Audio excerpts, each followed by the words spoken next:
Drake and Pusha T went at it. Mm-hmm. Were you involved in any rap beefs at all? Not at all. Not at all. Not at all. I don't, I heard an allusion from the Death Row camp about they said something, but they didn't name a name. They just kind of said, y'all OG is something, you know.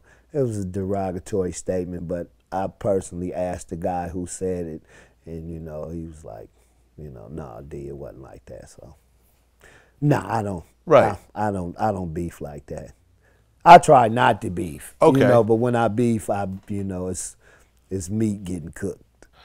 Right. Well, when Tupac was dissing the whole East Coast, Mm-hmm.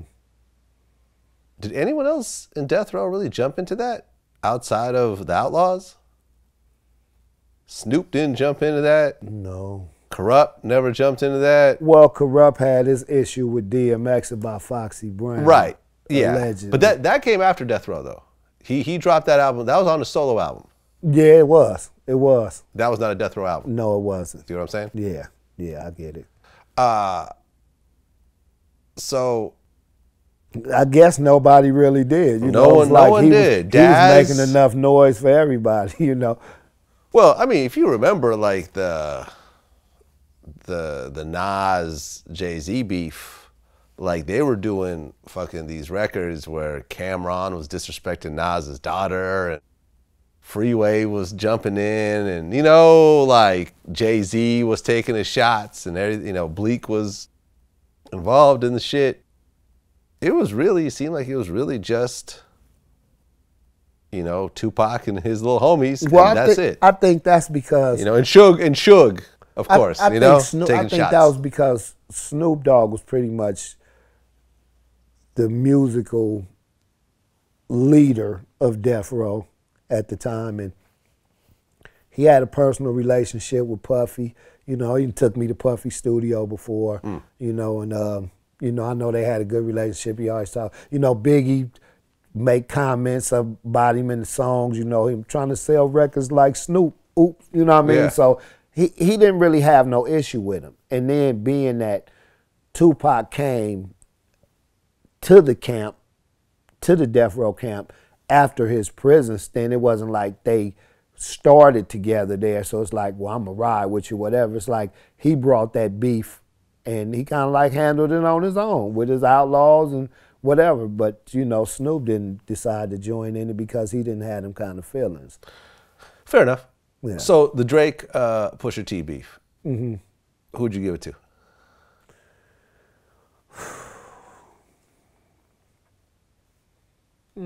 I really wasn't impressed. Either way? It just, you Kind know, of came and went? It sounded like, yeah, it sounded like, you know, Pusha T, the Adi Don, you know, it seemed like that was more or less, you know, him telling them this the kind of person you is, and, you know, you need to get yourself together before, you know what I'm saying, you know, you try dissing somebody. It was more like a PSA. It really wasn't like a diss. You know what I'm saying? It didn't give me that no Vaseline feeling or that, you know, that dollars and cents feeling or the bridge is over. You know what I mean? Right. I didn't get that out of it. It was just more or less a conversation between, you know, two successful rappers. Yeah, I mean, Drake had his Deppy freestyle. He kind of went in. Drake kind of went in. He did. He sounded mad. He did. Right. He actually referenced some of our No Malice interview in that song. There was like all these lines about him going to the military, which is straight out of our interview. When we came here from New York, we had two cousins here that basically had this housing project sewn up called Bridal Creek. And these guys, they grew like freakishly big at a young age, and nobody would ever mess with them, you know? So it was very easy for me to go out because my cousins ran everything. You know, at first they wouldn't even let me get down with anything that was going on. But, you know, after a while you learn the ropes, hanging out, everybody knowing you and knowing not to mess with you. So it was, you know, kind of easy. Okay, so you started hustling and making money at 15. Right. At what point did your brother start getting involved in it also? Well, you have to know, okay, so then right out of high school, I joined the Army.